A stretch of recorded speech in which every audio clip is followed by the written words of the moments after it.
మాట్లాడుతూ ఉన్న మాటలు ఈ రీసర్వే సబ్జెక్ట్ మీద మనమంతా కూడా చూస్తే ఒకసారి మాట్లాడుతూ ఉన్న మాటలు ఈ రీసర్వే సబ్జెక్ట్ మీద మనమంతా కూడా చూస్తే ఒకసారి ఈ భూమండలం మీద నిజంగా ఇంతటి దారుణమైన క్రెడిట్ చోరీ చేయగలిగిన వ్యక్తి ఇంకొకడెవడైనా ఉండగలడా అని అనిపించేట్టుగా చంద్రబాబు నాయుడు గారు మాట్లాడుతూ ఉన్నారు.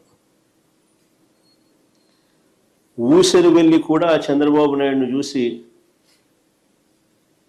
బహుశా సిగ్గుపడుతుందేమో.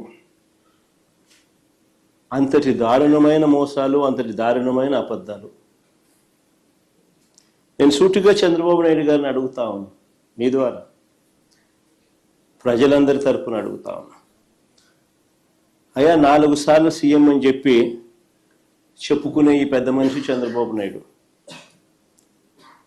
నేను అడుగుతా ఉన్నా, భూముల రీసర్వే చేయాలన్న కనీస ఆలోచన అయినా కూడా నీకు ఎప్పుడైనా గతంలో వచ్చిందా అని? కనీసం ఆలోచన అయినా నీకు గతంలో ఎప్పుడైనా వచ్చిందా అని?